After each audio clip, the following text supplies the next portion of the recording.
Therefore, holy brothers and sisters who share in the heavenly calling, fix your thoughts on Jesus, whom we acknowledge as our apostle and high priest. He was faithful to the one who appointed him, just as Moses was faithful in all God's house.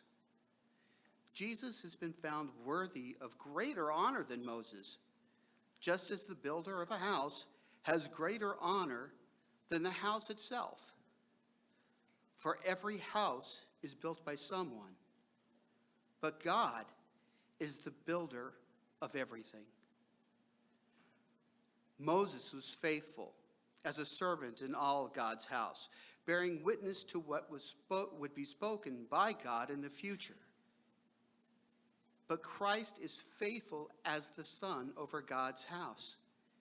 And we are his house if indeed we hold firmly to our confidence and the hope in which we glory. This is God's word. Thanks, John. Hebrews chapter 3, verses 1 through 6. Hebrews is an incredible treasury. It is so rich. It is so full. And every time I stand there and listen to somebody reading it, I just marvel. I was thinking this week about old Westerns. How many of you guys like Westerns? Oh, a whole bunch of you. So do they still make Westerns, or is it the old ones that are really good?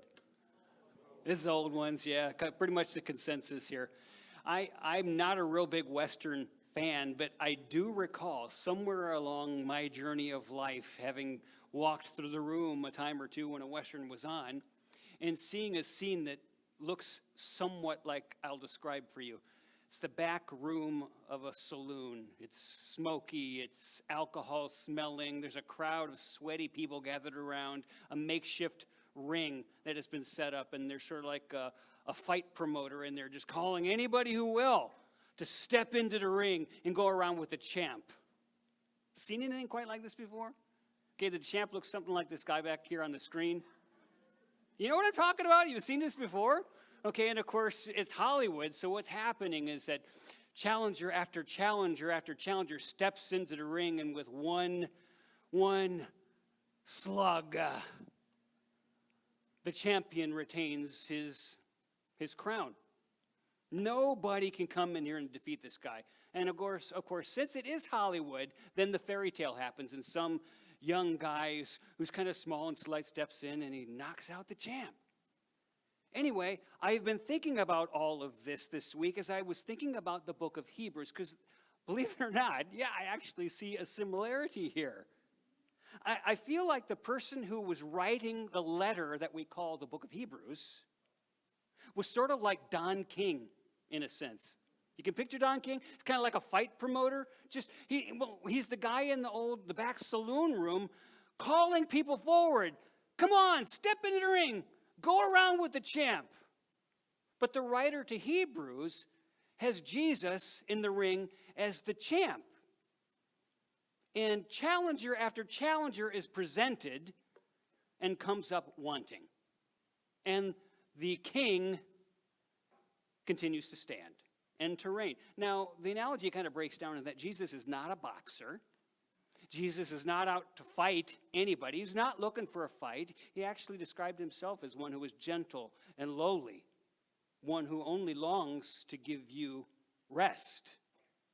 Nonetheless, the writer to the Hebrew is like the promoter, because he's summoning up person after person, idea after idea, philosophy after philosophy, and pitting them one by one against the champion, and each one of them gets KO'd. This is what the writer of Hebrews does. This is what the book is in nature, showing you that there is but one champion, one place to rest your trust.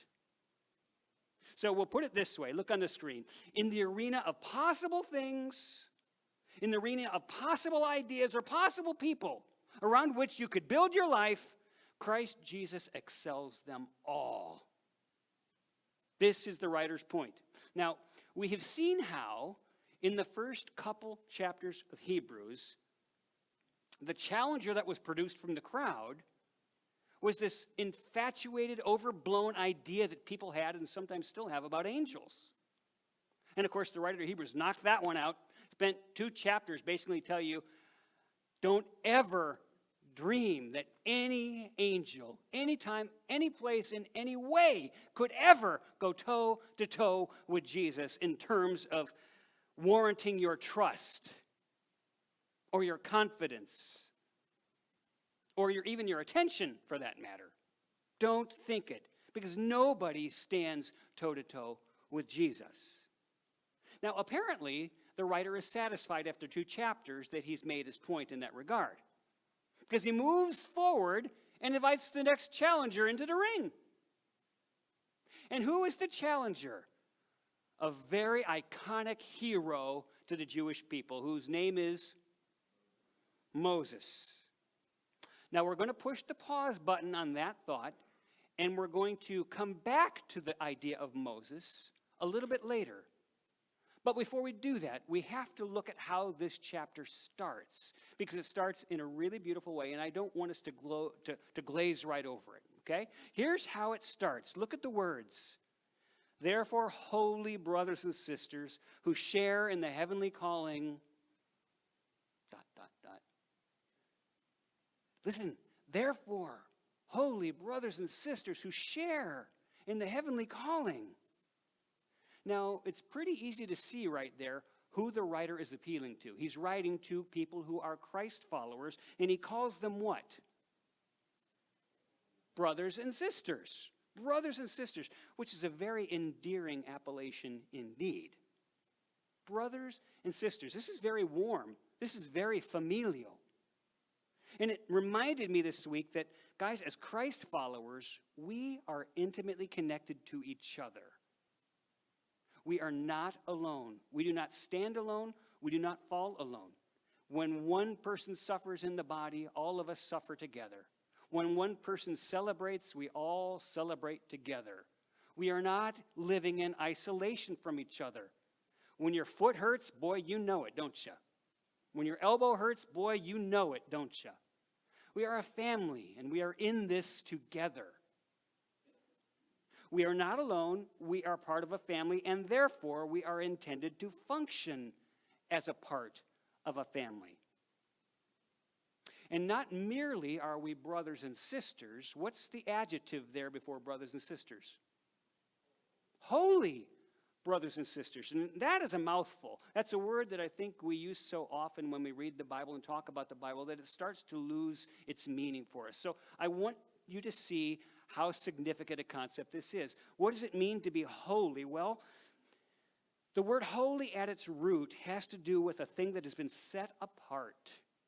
It has been set apart for a special purpose.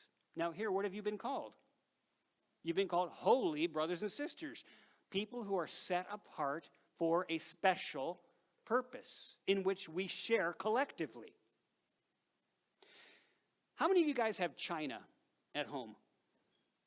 Raise your hand. Come on now. Okay. There are a few of you who have china at home. Now, my guess is you probably don't daily take it out and serve your hot dogs and your baked beans on your china every day for lunch, right? I'm assuming that. No. What's the whole purpose of china? China normally is something that people reserve for very special occasions. And you don't break it out for just any old meal, not just for any old company. You break it out when the celebration is really important, a very big day.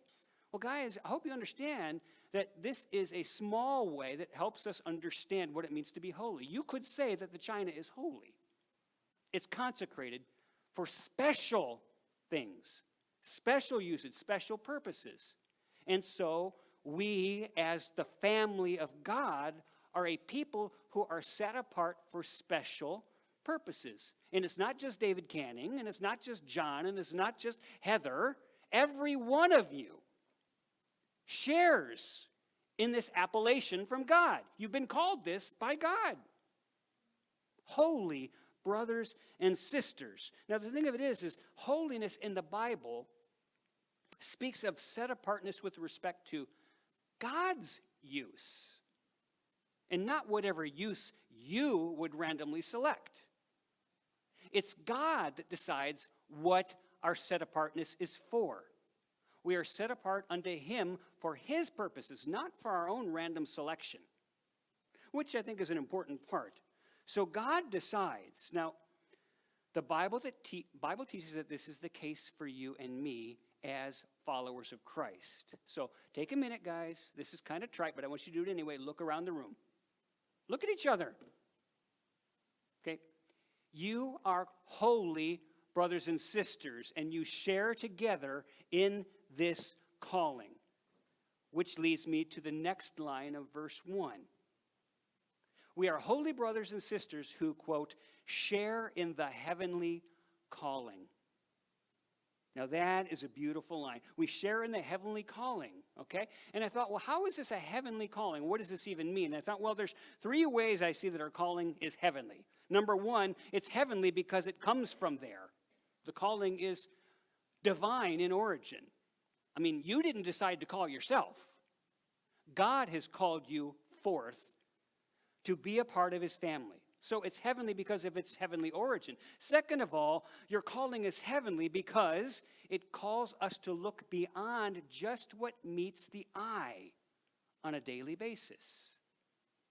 So I was remember the Apostle Paul talking about the fact that from now on he doesn't view anybody as merely human. We've talked about this before, okay? We are called to see beyond what meets the normal, physical, naked eye. And to realize that there are things going on here that far exceed our ability to even ascertain them. So it's heavenly in that it's divine in origin. It's heavenly in that it calls us to think in another realm. And thirdly, our calling is heavenly because ultimately everything is leading inexorably toward a day in heaven where things will be consummated in Jesus Christ, in the day of Jesus Christ. It's all leading somewhere, and we are part of the draft here, okay? We're being drafted along, like to use a NASCAR metaphor, we are being inexorably drawn toward the culmination point, which is Jesus Christ. So you and I share in this heavenly calling, not just Nabi, not just Molly. We all share in this heavenly calling, and we need to see it as such. Now, since we are brothers and sisters who share in this heavenly calling, the New Testament encourages us then to practice a sibling kind of love and affection toward each other. We are called upon by the New Testament to have a genuine interest in each other's welfare. Very important.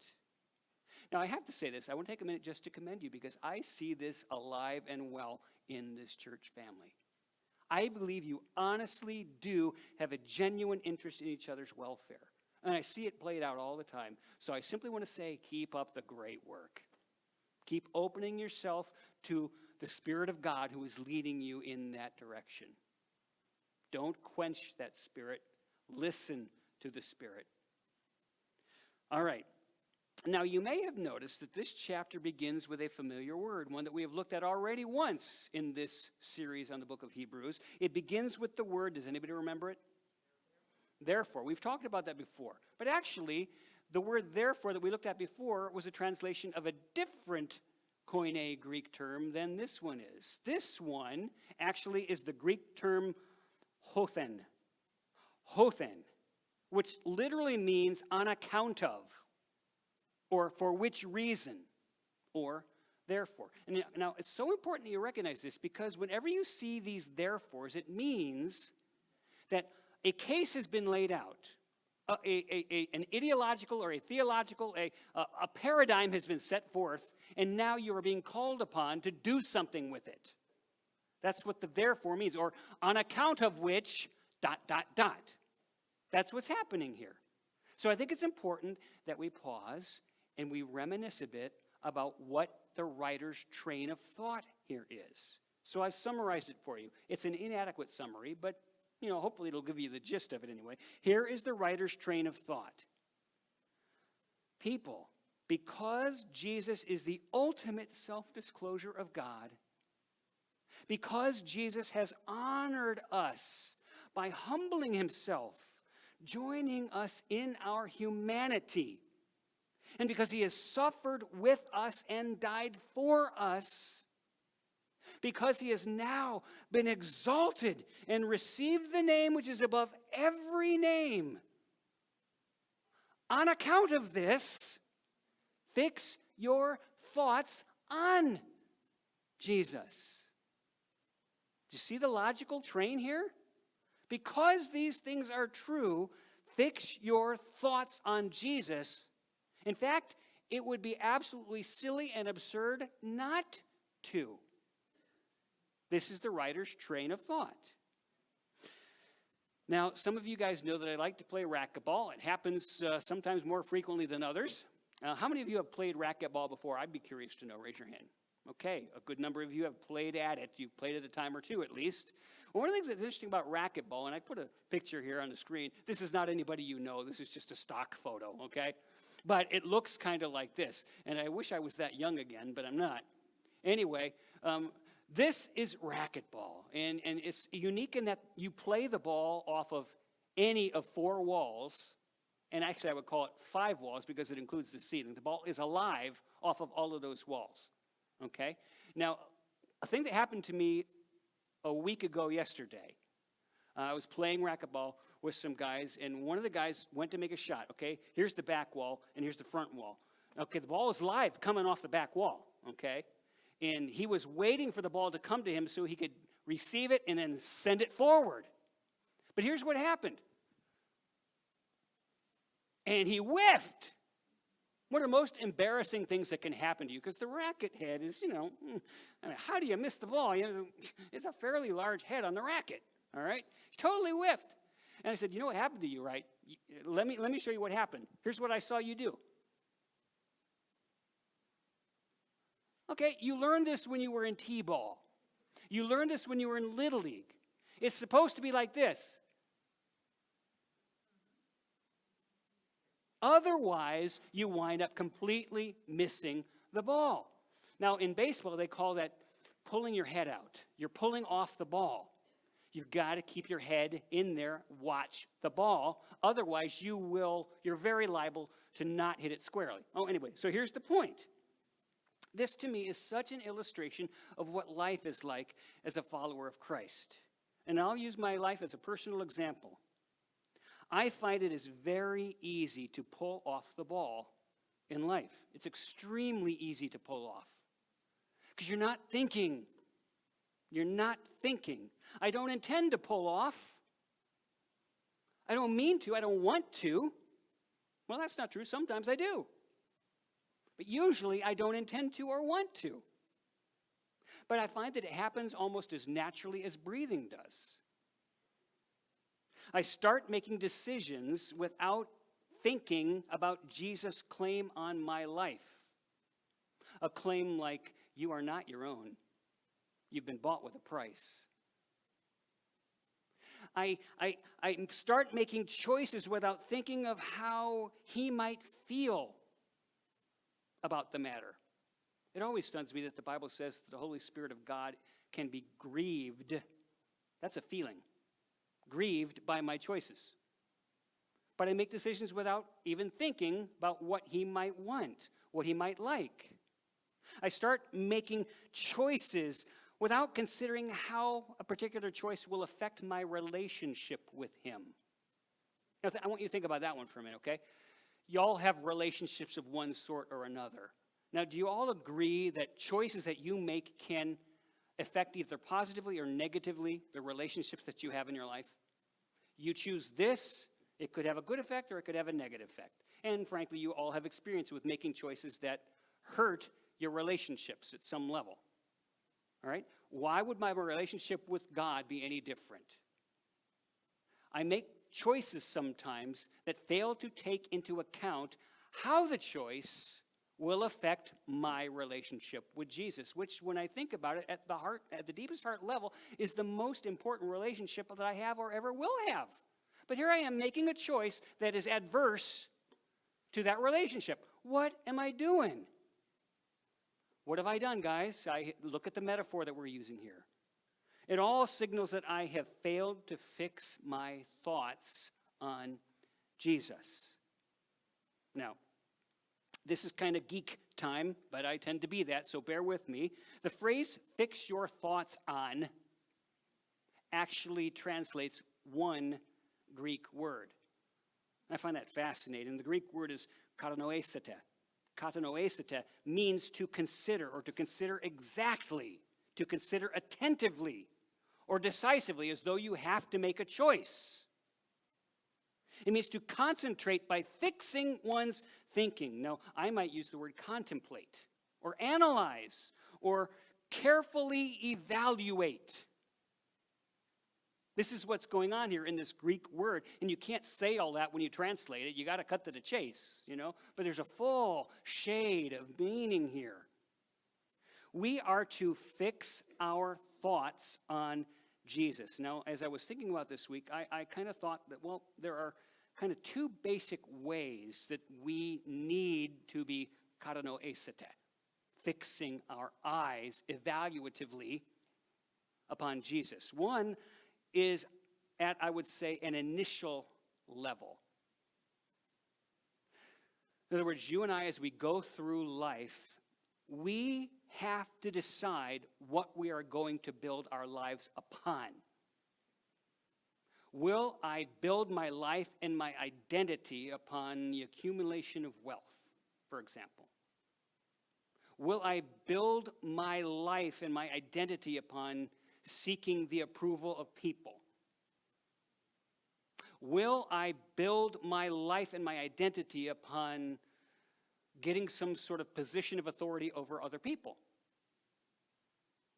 Will I be a Muslim? Will I be a Hindu? We all are faced with a choice of what it is that we will build our lives upon. So I would say this, at the most foundational initial level then, we are being told by the writer of Hebrews to evaluate carefully Jesus in this regard. We are told carefully to consider Jesus decisively and determine that it is the wisest choice that you can make to commit to letting him shape the course of your life. Okay, now that's the initial aspect of fixing your eyes upon Jesus. Now, there is a more maintenance mode, I guess I will say, that is involved in this. There's the ongoing level of fixing your eyes upon Jesus, which is kind of more about, we use the phrase walking with Jesus, and that is a metaphor. You can't walk with Jesus necessarily, but what it means is to couple yourself with him as you go through your day, and to be thinking about him and his desires as you do this. And I thought of an analogy. Again, when I was a kid, we still had little portable black and white TVs with the rabbit ears and a little bow tie antenna. And this just tiny little thing, my brother and I, we had. It used to be the family TV, and somehow I think they probably graduated and got something bigger. And then this one came into our room where my brother and I would attempt to watch Chicago Bulls games, because we grew up near Chicago, and we loved basketball, we loved sports, we loved watching the Bulls. Of course, the Bulls games were only broadcast on, get this, UHF. Does anybody remember UHF? I would be curious to know if there's anybody in this room who doesn't even know what UHF is.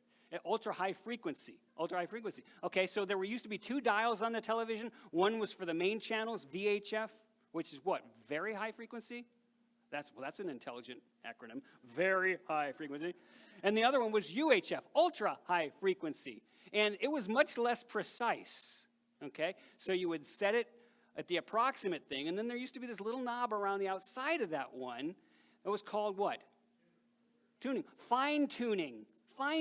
So you get it in the ballpark, and it's like you can see, it's like trees walking around is the biblical metaphor. Okay, yeah, there's something on the screen, but then you're working with the fine-tuning to try to get it in so you can actually see what it is. I remember dealing with that fine-tuning knob, okay? Well, now apply the metaphor. Okay, you've made your initial decision to build your life around Jesus Christ, but daily you got to fine tune. You gotta. The sucker wanders a bit, and you gotta tune it back. Because that's what used to happen. You'd be fine for 5 minutes, and somebody will walk into the room, and I don't know how that works, but then it's off again, Okay, well, that's what this is like. It's like the fine tuner on the old black and white TVs, which you guys don't have to worry about anymore, thank goodness. Anyway, so yeah, there is this need to minute by minute consider Jesus in every aspect of your life. It's a constant refocusing. It's a perpetual realigning because of the natural tendency to veer or to wander. Now, my wife and I have been thinking lately about a phrase. It's actually a title. It's called the Jesus Prayer. Anybody ever heard of the Jesus Prayer? Raise your hand if you have. Okay, one person has. There's a person in our life who is really looking deeply at the historic Christian tradition called Orthodoxy, Orthodox Christianity, which is a very old strand of Christianity. And it looks different than our strand of Christian history in certain ways. The core remains the same, and yet there's a lot of reliance on ritual and symbolism in Orthodox Christianity. And one of the things that the Orthodox recommend is the incorporation into your routine daily at intervals, the use of things like the Jesus Prayer. Now, when I first heard of the Jesus Prayer, I thought, well, that's not profound in a sense. I mean, I've heard that before. It's just basically the prayer that the publican, the tax collector, prayed as he stood afar off and beat on his breast, and he said, "God, be merciful to me, a sinner." Well, here in the most basic foundational form, the Jesus Prayer looks like this. Read it out loud.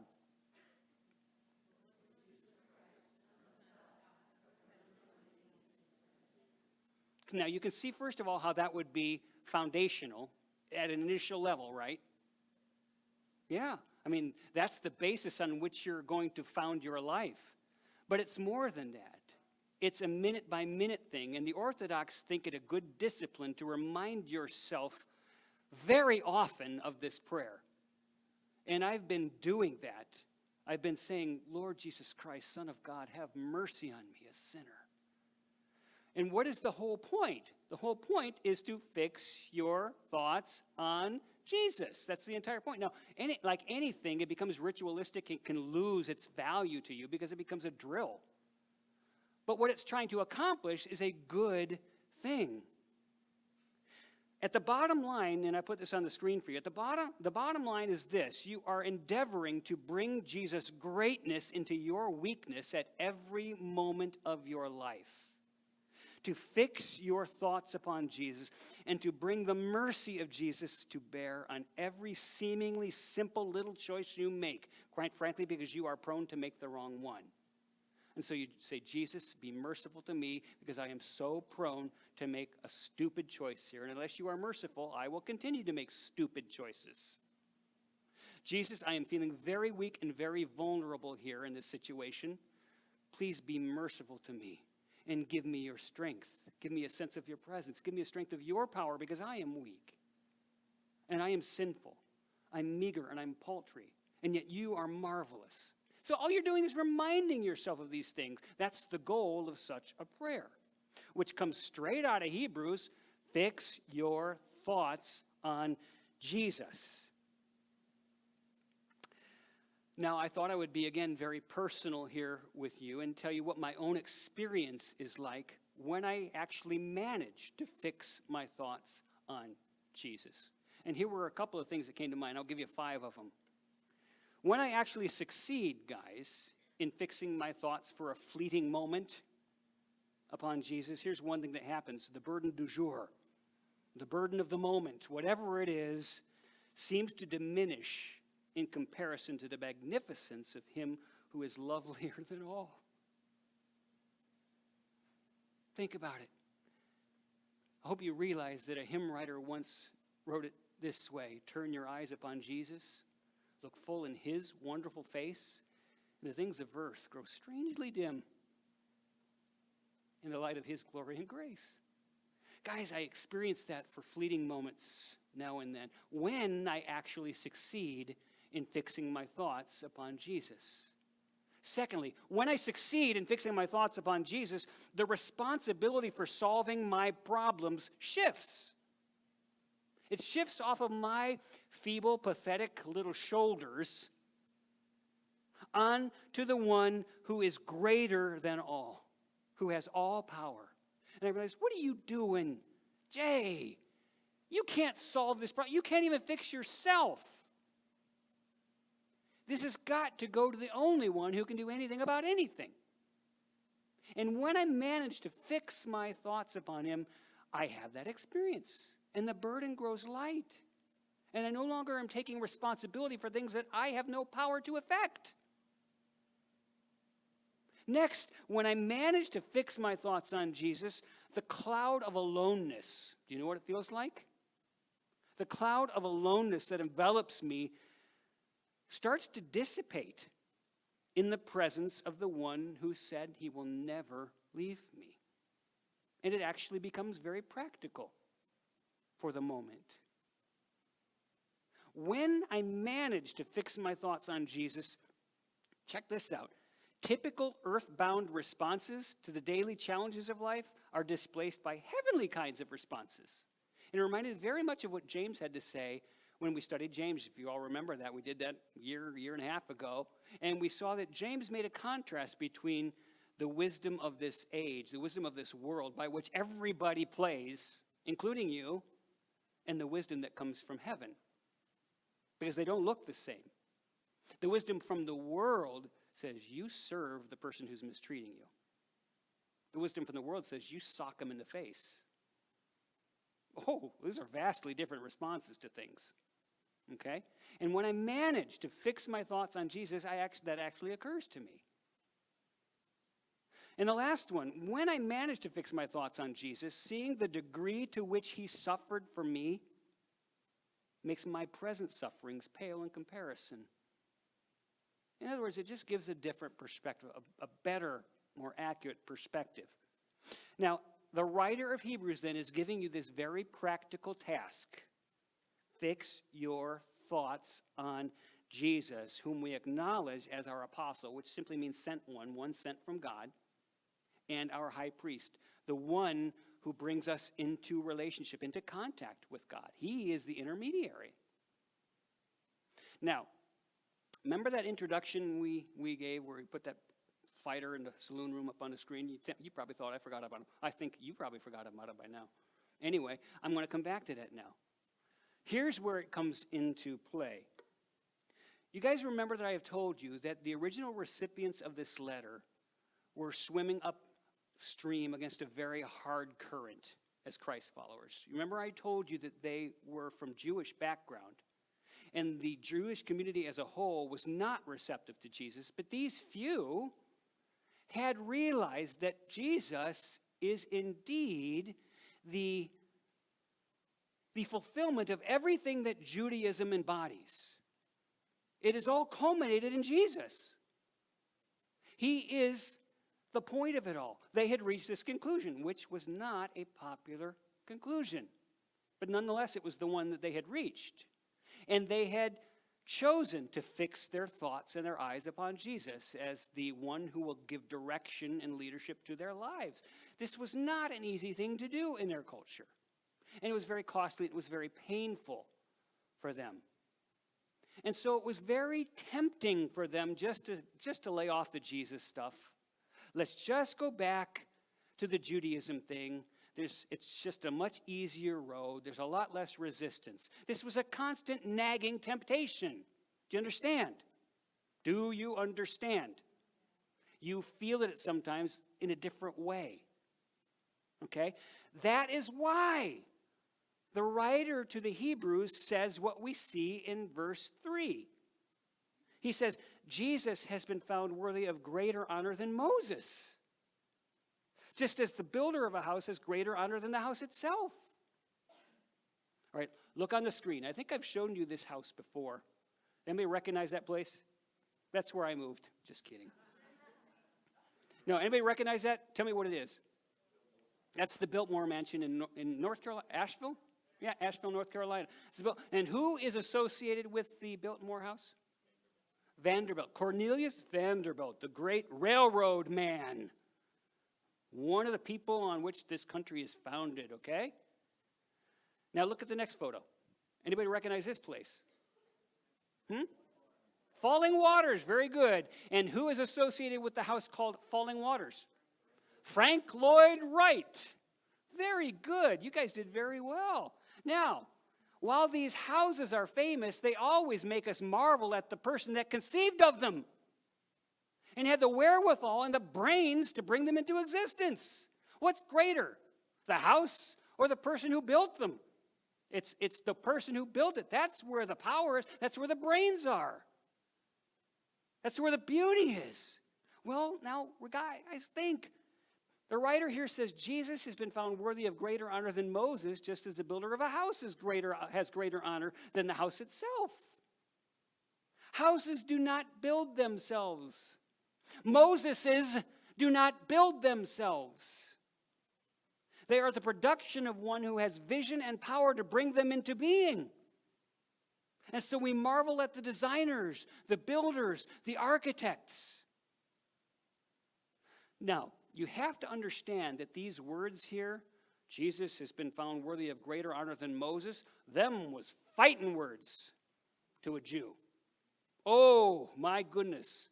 You want to pick a fight?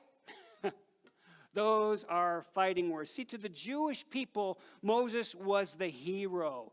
They thought of him as the greatest man of God who had ever lived. He was associated with the giving of the Jewish law to such a degree that it was actually called the law of Moses. He was associated with the Jewish scriptures in such a way that the scriptures were called the books of Moses. Jesus actually referred to this Moses idolatry, this Moses-olatry, when he was having a conversation with the Jewish leaders of his era, and he says to them in John 5, your accuser is Moses, on whom your hopes are set. You see the Moses-olatry that he's focusing in on there? Following Moses was their identity. Moses was their pride and their joy. And here is the writer of Hebrews saying, Jesus is found worthy of greater honor than Moses. Wow. Now, it's interesting that God himself had actually spoken some pretty high praise about Moses way back in the Old Testament. Look at this passage from Numbers chapter 12. God was talking to some people who raised themselves up in insurrection against Moses, and he basically said, how dare you? And here's what he says. He says, listen to my words. When there's a prophet among you, I, the Lord, reveal myself to them in visions and speak to them in dreams. But this is not true with my servant Moses. He is faithful in all my house. With him, God says, I speak face to face, clearly, and not in riddles. So Moses clearly had an exceptional relationship with God. But listen here carefully.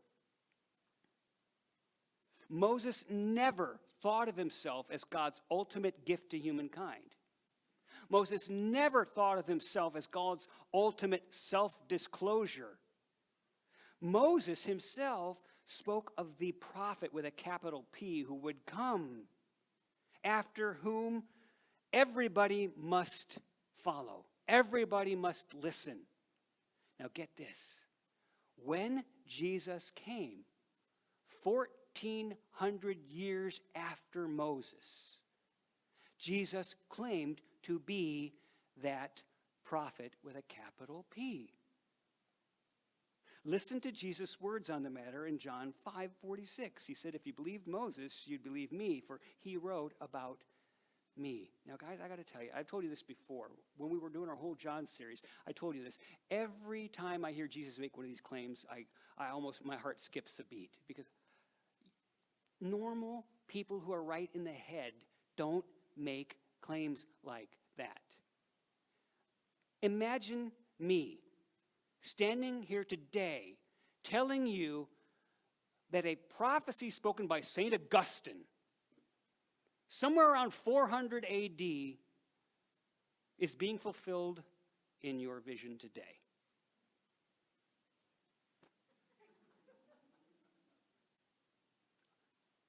I am he. Don't you understand how audacious a thing this is for Jesus to say? And yet, that's what Jesus claimed. That was the same time span between Moses and Jesus and St. Augustine and me. And here is Jesus saying, I am everything that Moses wrote about. So it's an audacious claim. Now I want you to hear how the writer to Hebrews brings all of this together, or maybe to say it the opposite way, how he unravels all of this. Hebrews 3, verses 3 through 6a. He says, Jesus has been found worthy of greater honor than Moses, just as the builder of a house has greater honor than the house itself. For every house is built by someone, but God is the builder of everything. So what did he just in a backhand way claim about Jesus? He's God. He's God in human skin. Moses was faithful as a servant in all God's house, bearing witness to what would be spoken by God in the future. But Christ is faithful as the Son over God's house, the heir of it all. And then he concludes, and this is his point. This being the case then, how can you make the choice to set Jesus aside? How can you ever then kick him to the curb? This is precisely the heartbeat of the book of Hebrews. And then he ends our section for today with a very curious sentence, a very curious phrase. This is 6b. He says, and we are his house, or that construction of Jesus. We are the house, the people group, the lineage, the family, the dynasty. If, notice the conditionality of that word, if indeed we hold firmly to our confidence and the hope in which we glory. Now, what were the Hebrews contemplating doing? Not holding firmly. He's telling them, you got to hold firm. You got to remember who this is you're dealing with and stay the course. Cling. Don't kick him to the curb. One of the distinctive marks of this writing that we're engaging, the book of Hebrews, is the writer's repeated drumbeat that continuance with Christ is evidence of real membership in his household. Read it out loud, please.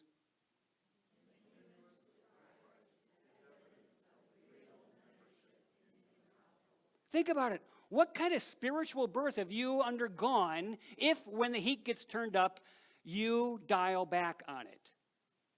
You abandon it. What kind of faith was that? This is the writer to Hebrews. This is what he's saying. If we hold fast to this hope that we find in Jesus, we are his household. We are his household. This is where the rubber meets the road. It's evidence of the fact that you have a faith that is real, that is life-shaping, that is life-stabilizing. And anything else is a sham. And the writer to the Hebrews was interested in seeing these believers' confession of faith prove to be deep and genuine and legitimate. So put the rubber to the road. Let's go. Let's follow. Stop thinking about turning back. Go. Because when you do, you are showing the legitimacy of the commitment that you have. There you go. This is the message. So that will be my challenge to you today. I don't know what's going on in your life. I do know this. There's a whole lot of garbage going on in the lives of everybody that I talk to. There's a whole lot of hard going on. So are you going to waver? Are you going to hold fast to your confession that Jesus is Lord of all, and he is there, and he is good, and he knows what he's doing, and continue to pursue his way of living life in this world rather than somebody else's? Because this is the call. Let me pray for you. Father, builder of the house, we bow before you. I am not the builder of a house, neither are the people in this room. You are the source of all things, and you have given yourself to us in Jesus, the highest of all compliments. That is how valuable we are to you. Help us to never, even for a minute, give way to the temptation to find an alternative to following Jesus. There isn't one. They're all flimsy and feeble and impotent. And so we follow Jesus, the author and the perfecter of our faith. How beautiful you are. We love you because of Jesus. Amen.